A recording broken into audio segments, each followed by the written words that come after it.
कभी नहीं हो सकते भगवान मनुष्य जैसे, क्योंकि हम आत्मा हैं और वो परमात्मा, आत्मा के वो पति हैं, परमात्मा है वो हम लोगों जैसे कभी नहीं हो सकते। परंतु मनुष्य का भाव होता है और वो जैसे बनाते हैं उसी में ठीक है।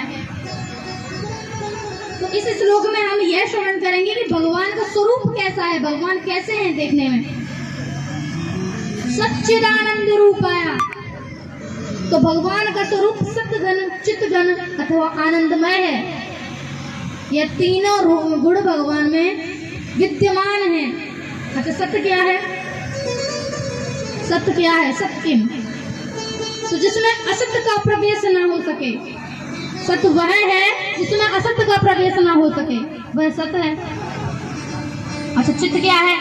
चित्त यानी चैतन्य, चैतन्य यानी परमार्थ, चैतन्य। अब हम सभी लोगों के अंदर चैतन्य है, हम सभी लोगों के अंदर चैतन्य रूप परमात्मा विराजमान है, इसलिए हम भागवत श्रवण कर रहे हैं। बोलते हैं ना, वो ऐसे ही बैठा था बेचारा, बैठा रह गया, पता नहीं कैसे खत्म हो गया। तो जब ये है चैतन्य स्वरूप परमात्मा, जब हम लोगों के अंदर से निकल जाता है, आत्मा जिसको बोलते हैं, यह जब हमारे शरीर से निकल जाती है तब हमें चेतना हमें नहीं रहती। तो चैतन्य चित्त क्या है? जिसमें चित्त किम, जिसमें हमें ज्ञान, जिसमें हमें अनुभूति होती रहे भावों की। जैसे आप कथा श्रवण कर रहे हैं, अब आपको अनुभूति हो रही है, तो ये आप अब चैतन्य में हैं। अब कुछ यहाँ पे बैठे होंगे इस कथा पंडाल में, वो उनका मन, वो यहाँ पे उनकी जो शरीर है, मानव तन है, वो तो यहाँ पे बैठा है, लेकिन जो उनकी जो बुद्धि है, जो उनकी सोच है, वो अभी घर पे होगी। सोच रहे होंगे पता नहीं क्या हो रहा होगा वहाँ पर कैसे होंगे बच्चे, नाती पोते, कल की परिक्रमा कहाँ से होगी, क्या खाया है, क्या खाएंगे, मतलब बहुत सारी चीजें हैं जिन चीजों को यहाँ पे बैठे हुए, कहीं बाहर नहीं, कहीं पर सोच रहे होंगे। बोलो राधे राधे, राधे राधे, राधे राधे। तो चैतन्य वह है जब तक हमें भावों का, जब तक हमें अनुभूति होती है प्रत्येक क्षण की। भागवत सुन रहे हैं, आप सुन रहे हैं, लेकिन अगर भागवत आपने सुनी है और इस भागवत को आप यही सुनने के बाद इसी पांडाल में भूल जाएं, तो आपका भागवत सुनने का कोई अर्थ नहीं है। आप भागवत यहाँ पे सुन के जा रहे हैं, परिक्रमा दीजिए, और वही जो कथा मैं श्रवण करा रही हूँ व्यासपीठ की तरफ से, उन्हीं कथाओं का चिंतन कीजिएगा। आपकी परिक्रमा का आपको दुगना लाभ मिलेगा, क्योंकि एक तो आप शरीर से भगवान का कार्य कर रहे हैं, परिक्रमा दे रहे हैं, फिर मन में भी ठाकुर जी का ही वो वास है, तो आपको दुगना जो फल होगा वह दुगना मिलेगा। अच्छा, आनंद क्या है? सच्चिदानंद, सतचित तो हमने सुन लिया। आनंद क्या है? आनंद क्या है कि आनंद जिसमें कभी दुख क्लेश का बोध ना हो। आनंद क्या है? जिसको कभी दुखों का, क्लेशों का, इनका बोध ना हो, वह आनंद है। एक बार क्या हुआ कि भोले बाबा दंडकारण्य में माता सती के साथ में भ्रमण कर रहे थे कि राम जी को जानकी जी के वियोग में रोते हुए देखा भोले बाबा ने। भोले बाबा को लगा ये तो हमारे ठाकुर जी बैठे हैं, ये तो हमारे इष्ट हैं, ये तो हमारे आराध्य बैठे हैं। तो भोले बाबा जाकर के जल्दी से बोलते हैं कि जय सच्चिदानंद घन पावन, असगर चले मनोज सावन। भगवान श्री राम को सच्चिदानंद कह करके प्रणाम कर रहे हैं।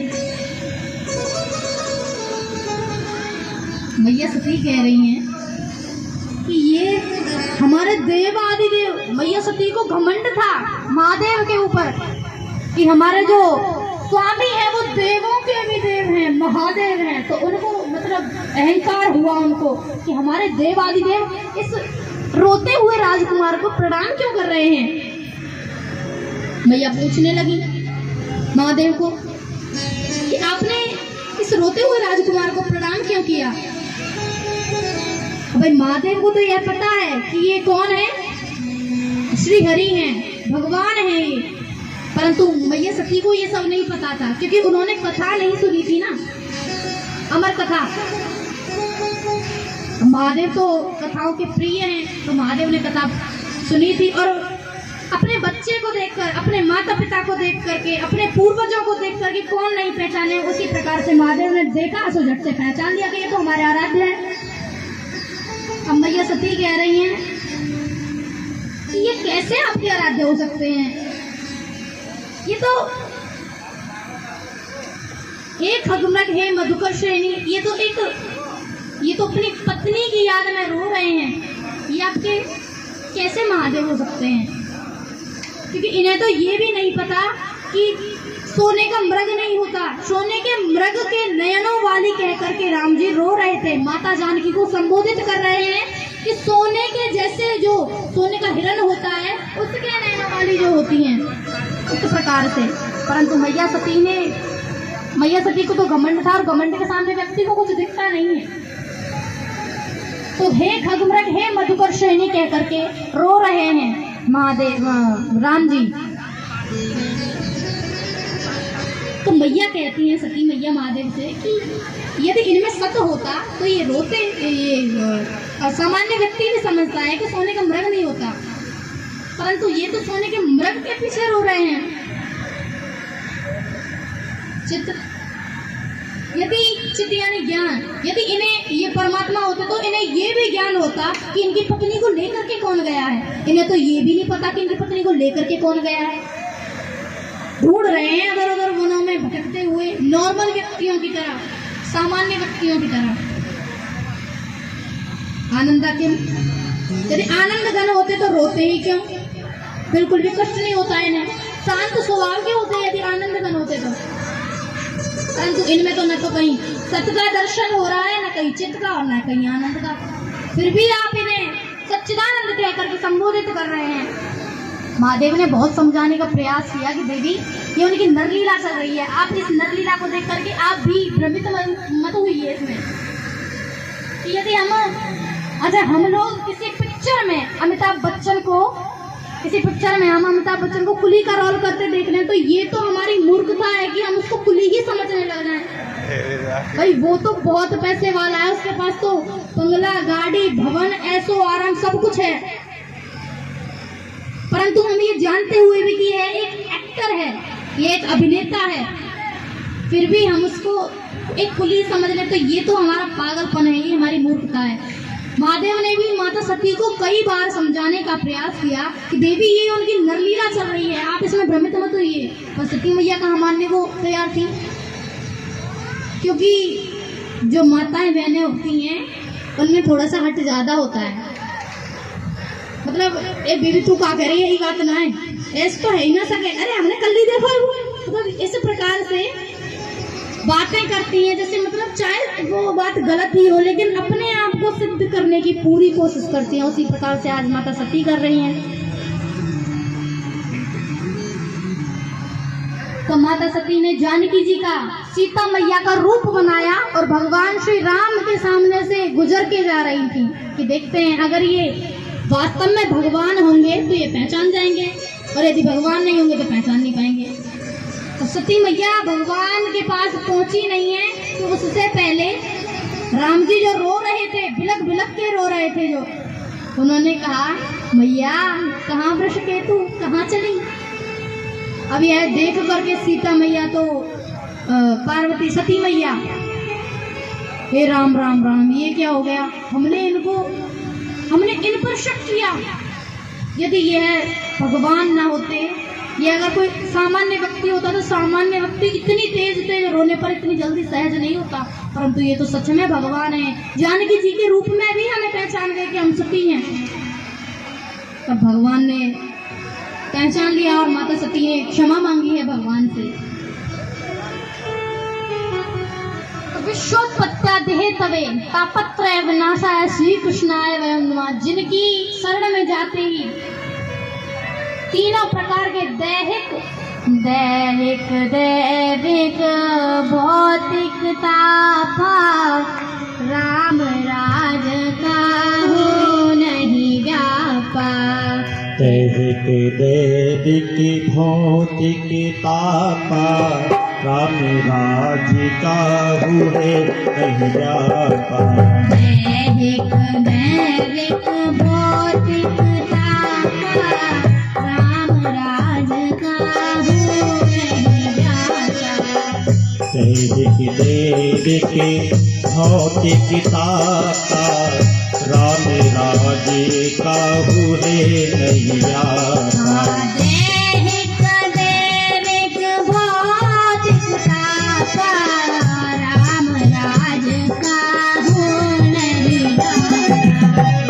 दैविक भौतिकता का राम राज्य का हुए नहीं जाता। घट घट करे आनंदा ताको नाम है सच्चिदानंदा। श्री राम जय राम जय जय राम।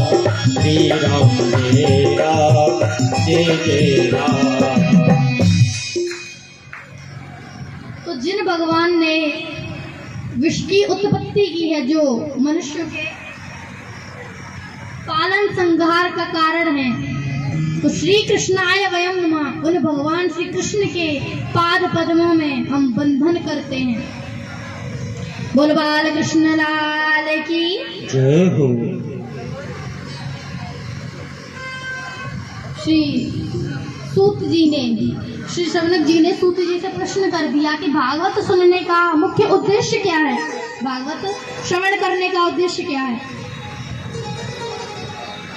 तब श्री सूत जी शौनक जी को श्रवण कराते हैं कि परीक्षित जी, जब परीक्षित जी को पता चला कि हम 7 दिन में मरने वाले हैं, तो उन्होंने सभी ऋषि संत महात्मन जो थे सबसे जाकर के पूछा कि 7 दिन में मृत्यु के भय को समाप्त करने का ऐसा कौन सा साधन है जिससे मृत्यु का भय समाप्त हो जाए।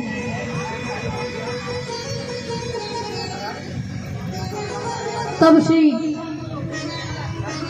सुखदेव जी महाराज को परीक्षित जी ने जब आते हुए देखा, परीक्षित अत्रि अंगिरा पुलह भृगु वशिष्ठ च्यवन गौतम देवल महात्मा आदि इत्यादि महात्माओं ने जब श्री सुखदेव जी को आते हुए देखा है, तो साष्टांग लेट करके उनको दंडवत किया है। उनकी ऐसी मोहक छवि जैसे साक्षात प्रभु ही चलकर आ रहे हों। जब देखा है तो वह आए हैं। परीक्षित जी दौड़ करके श्री सुखदेव जी महाराज के पास पहुंचे हैं और पहले उनकी आरती की है, आरती करके पूजन किया है। पूजन करके व्यास मंच पर आसीन किया है उनको, और व्यास मंच पर बैठाने के बाद श्री सुखदेव जी से पूछ रहे हैं कि 7 दिन में मरने वाले व्यक्ति को मृत्यु का भय कैसे समाप्त कर सकता है। 7 दिन में मरने वाला व्यक्ति मृत्यु के भय को। काल व्याल मुख ग्रास त्रास निर्णास हेतवे श्रीमद्भागवतं शास्त्रम् कलोकिरेणभासितम्।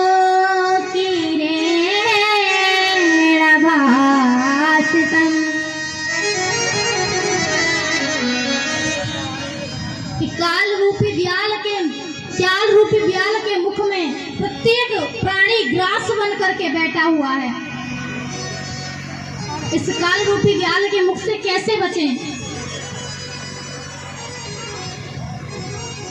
क्योंकि मृत्यु से ज्यादा भयानक मृत्यु का भय होता है। मृत्यु से भी ज्यादा डरावना मृत्यु का भय होता है, क्योंकि मृत्यु तो देखो सबकी मृत्यु आनी है, आपकी आनी है, हमारी आनी है, सबकी आनी है। परंतु ठाकुर जी ने हम लोगों पर कितना अनुग्रह कर रखा है कि हमें ये नहीं पता कि हमारी मृत्यु कब आने वाली है। और किसी व्यक्ति को ये पता चल जाए कि वह आज से 7वें दिन मरने वाला है, तो उसकी दशा कैसी होगी। परंतु फिर भी धैर्यशील हैं परीक्षित जी। 7 दिन में अगर हम लोग होते परीक्षित जी की जगह पर, तो हम लोग भागवत भगवान को भूल जाते 7 दिन के लिए। अपने नाती पोताओं को खिलाते, धर्मपत्नी से बातें करते, मित्रों से मिलते, परंतु भगवान का कोई मतलब ही नहीं कि भगवान का ध्यान आ जाए। परंतु परीक्षित जी तो ऐसे महारथी, ऐसे महारथियों के वंशज हैं।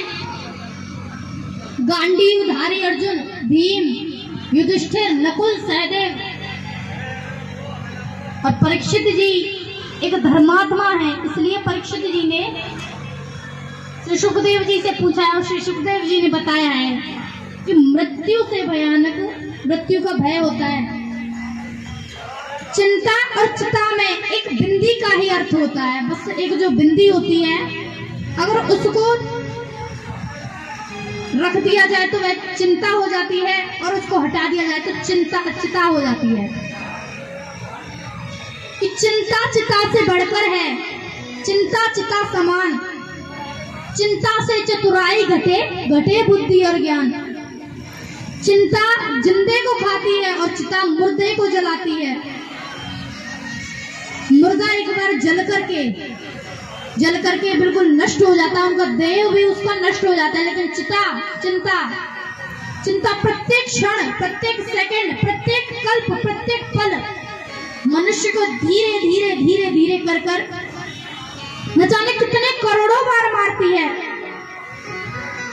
तो धन्य है ऐसे संत महात्मा। अच्छा, चिंता हमें क्यों लगती है? जो संत होते हैं, महात्मा होते हैं, वो तो अपने घर परिवार को छोड़ करके अपने जीते जी ही समाधि ले लेते हैं। उनको मृत्यु का भय क्यों नहीं है? क्योंकि वह श्री हरि के भक्त हैं, श्री हरि में उनका मन है, वह जानते हैं श्री हरि की महिमा, जो कि हम संसारिक लोग कभी नहीं जान सकते।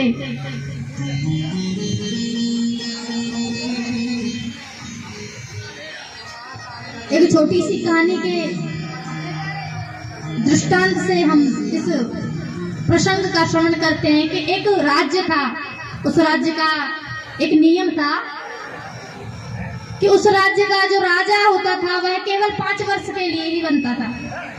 उस राज्य में जो राजा बनता था वह केवल 5 वर्ष के लिए ही बनता था। तो एक राजा का जीवन काल पूर्ण हुआ और उसको वहां का एक नियम था कि जब किसी का 5 वर्ष का समय पूर्ण हो जाए तो उसको जंगल के उस पार छोड़ा जाता था। जंगल में नदी के उस पार, और नदी के उस पार क्या था? भयानक जीव जंतु, शेर, चीता इत्यादि भयानक जानवर। तो वहां क्या था कि एक राजा का जीवन काल पूर्ण हुआ और उसको उस नदी के पास छोड़ करके आया गया, उस नदी के किनारे उधर साइड। और वहां का एक नियम और था कि जब किसी राजा को हम छोड़ करके आते हैं और हमें रास्ते में जो व्यक्ति पहला दिखाई देगा वह व्यक्ति उस राज्य का राजा बनता था। अब एक महात्मा वहां से राधे राधे राधे राधे करते जा रहे थे। उनका संकीर्तन चल रहा था कि हरे राम राम राम हरे हरे, हरे कृष्ण कृष्ण कृष्ण हरे राम राम हरे हरे, हरे कृष्ण कृष्ण कृष्ण हरे हरे। हरे राम राम राम हरे हरे, हरे कृष्ण कृष्ण कृष्ण हरे हरे। हरे राम राम हरे हरे, हरे कृष्ण कृष्ण कृष्ण हरे हरे। हरे राम राम राम हरे हरे, हरे कृष्ण कृष्ण कृष्ण हरे हरे। हरे राम राम राम हरे हरे हरे कृष्ण कृष्ण कृष्ण हरे हरे हरे राम राम राम हरे हरे हरे कृष्ण कृष्ण कृष्ण हरे हरे हरे राम राम राम हरे हरे हरे कृष्ण कृष्ण कृष्ण हरे हरे हरे राम राम राम हरे हरे हरे कृष्ण कृष्ण कृष्ण हरे हरे हरे राम हरे हरे हरे कृष्ण कृष्ण कृष्ण हरे हरे हरे राम राम राम हरे हरे हरे कृष्ण कृष्ण कृष्ण हरे हरे राम राम हरे हरे हरे कृष्ण कृष्ण कृष्ण हरे हरे हरे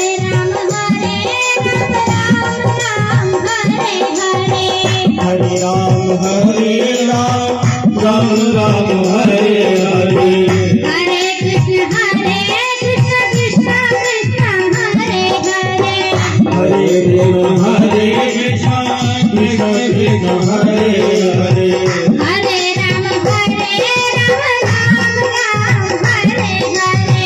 हरे राम हरे राम राम हरे हरे हरे कृष्ण कृष्ण कृष्ण हरे हरे हरे कृष्ण कृष्ण हरे हरे हरे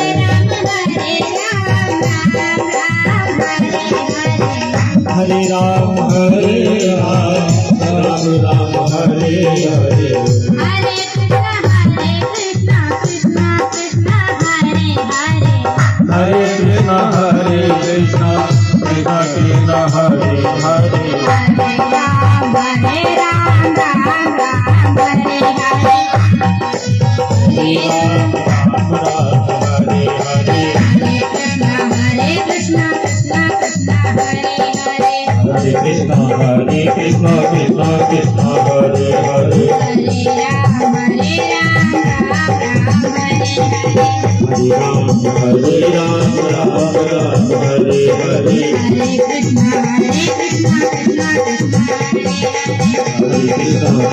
कृष्ण कृष्ण कृष्ण हरे हरे बाल कृष्ण लाल की जय हो राधा रानी सरकार की जय हो सियावल रामचंद्र भगवान की जय हो जय जय श्री राधे श्याम। तो जब उन महात्मन को मंत्रिमंडल ने इस प्रकार से संकीर्तन करते हुए जाते हुए देखा है तो एकदम से बाबा को पकड़ लिया। बाबा बोले भैया हमें क्यों पकड़ा है भाई? तब बोले कि हमारे यहाँ का एक नियम है कि 5 वर्ष का हमारे यहाँ पर एक राजा बनता है और उस राजा के जब 5 वर्ष पूर्ण हो जाते हैं तो उसे गंगा के उस पार जंगल में भेजा जाता है। और जब उधर से लौटते वक्त जब कोई व्यक्ति हमें मिलता है, कोई भी मिले प्रथम व्यक्ति, तो उस व्यक्ति को राजा बनाया जाता है उस राज्य का।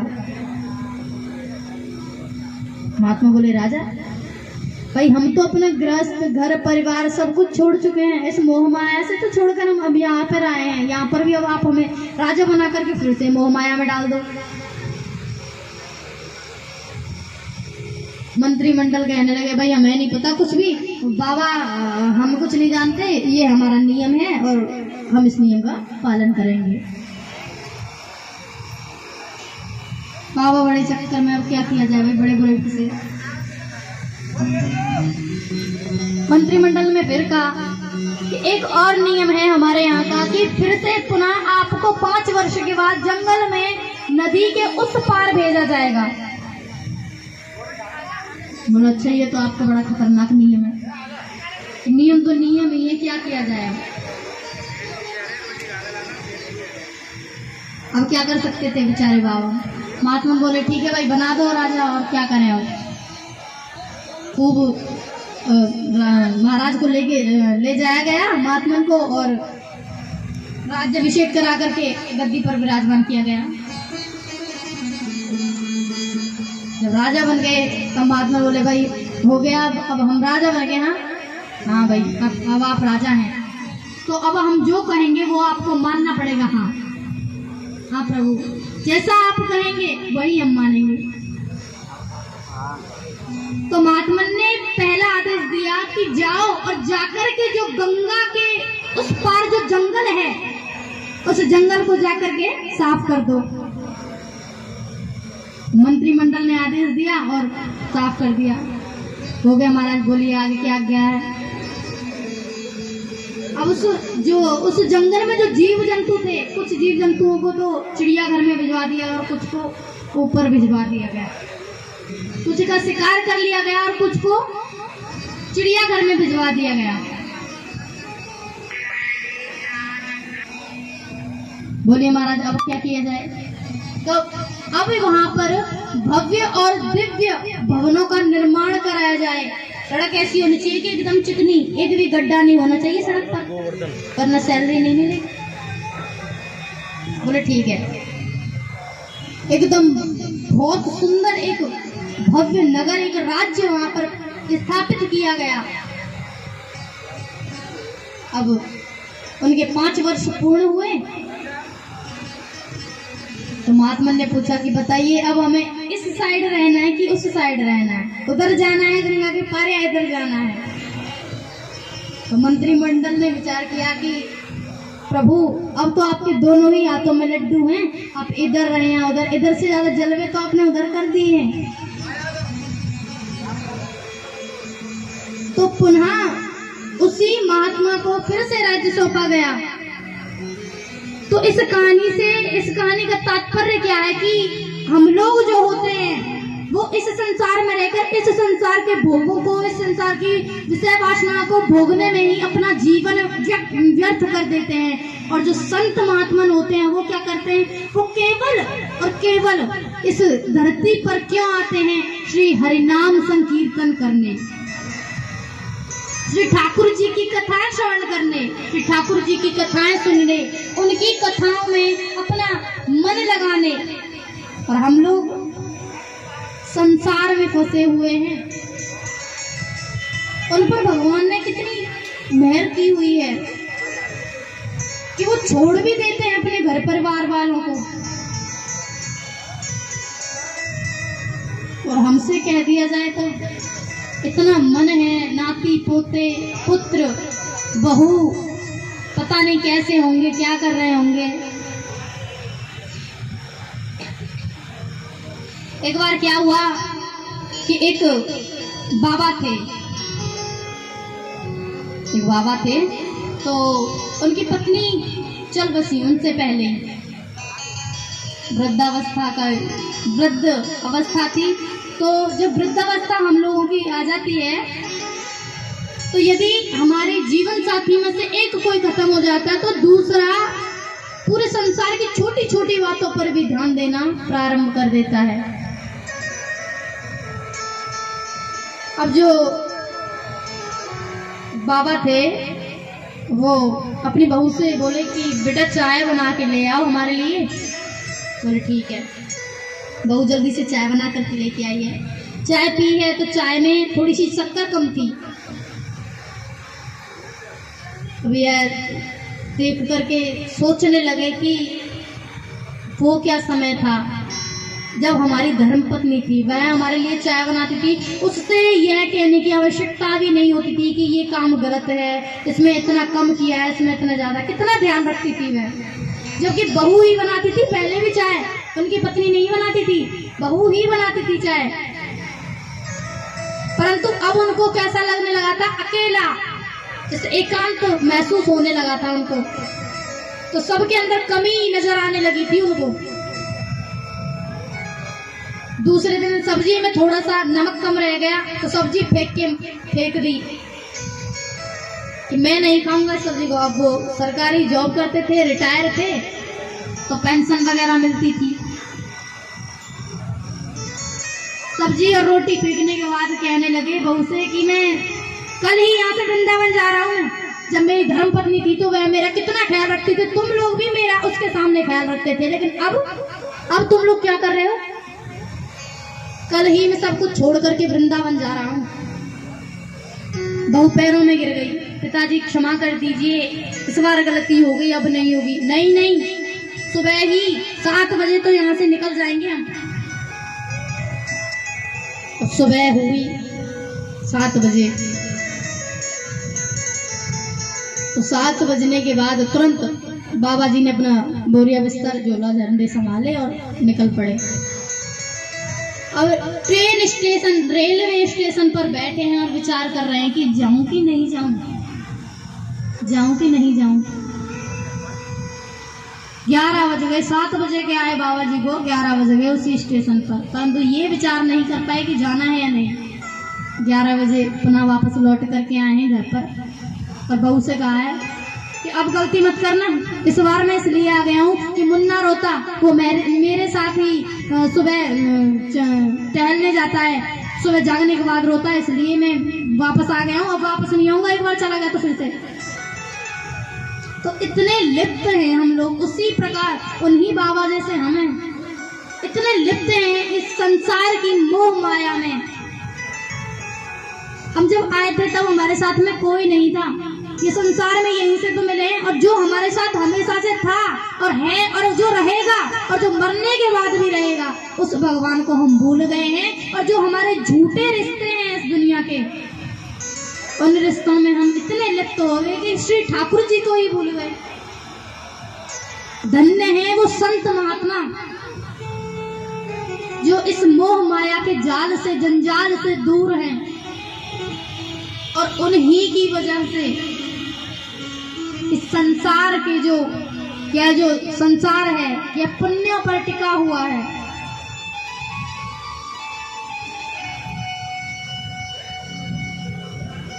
तो जब 5 वर्ष का बाबा जी ने जब 5 वर्ष शासन करने के बाद उस राज्य पर पुनः उसी राज्य के जब राजा बने, तो यह तो एक कहानी है, लेकिन इसके माध्यम से यह बताया गया है कि भाई संसार में अपने संसारिक रिश्तों को देखो, परंतु इतने ज्यादा नहीं कि भगवान को ही भूल जाओ उनके चक्करों में, क्योंकि अंत समय में कोई आपका साथ नहीं देगा।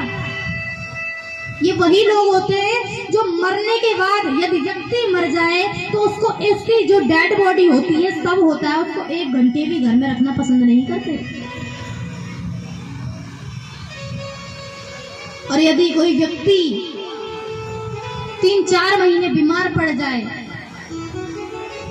3-4 महीने बीमार पड़ जाए, थोड़ा खाट में टिक जाए, तो बस एक ही दुआ करते हैं कि हे ठाकुर जी अब तो इसको ले लो। तो ऐसे संसार के रिश्तों के पीछे आप भाग रहे हैं, लेकिन जो सर्वत्र विराजमान है, जो आपका सब कुछ है, उस भगवान की तरफ आपका ध्यान ही नहीं है। अरे वो कहता है कि 1 कदम तू मेरी तरफ चल के तो देख, मैं तेरी तरफ 2 कदम बढ़ाऊंगा, लेकिन जब तक तू कोशिश नहीं करेगा तब तक मैं भी नहीं आऊंगा।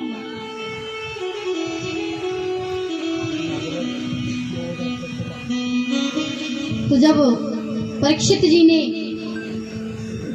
सवाल किया है, प्रश्न किया है जी से कि तू ले ले, कृपया करके आप यह श्रवण करवाइए कि क्या करूं मैं, भगवान को कैसे प्राप्त करूं।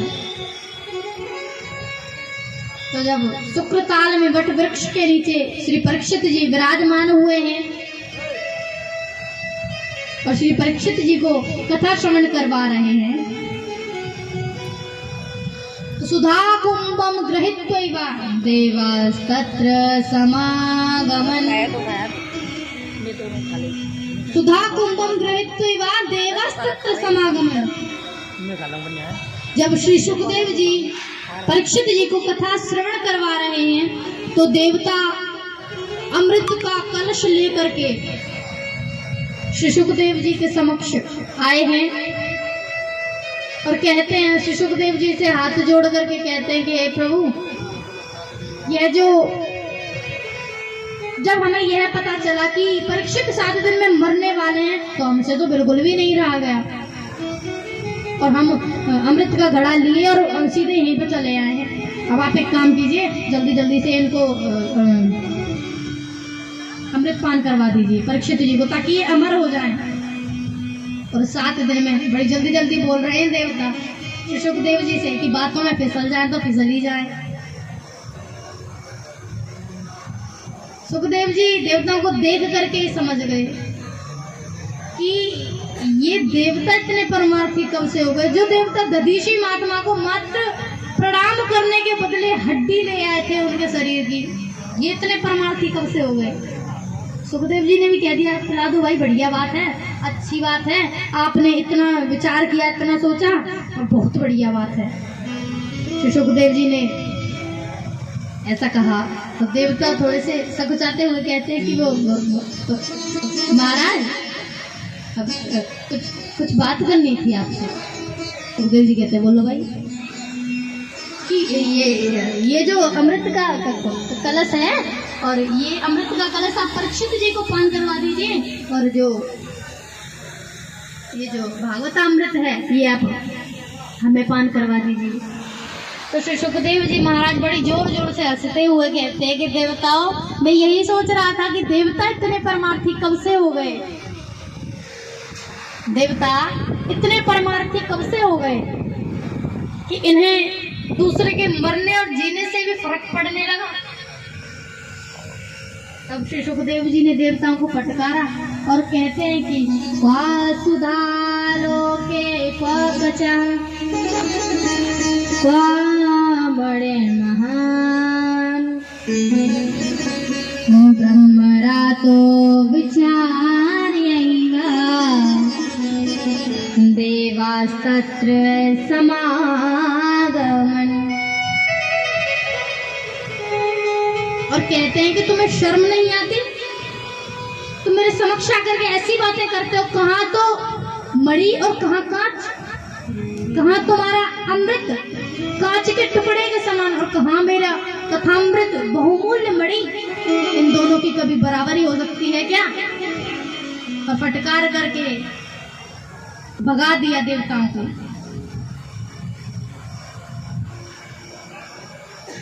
अब परीक्षित जी पुनः एक प्रश्न कर दिए कि इस सप्ताह ज्ञान यज्ञ विधि का आरंभ कहाँ से हुआ है। सप्ताह 7 दिन की ही क्यों सुनी जाती है कथा।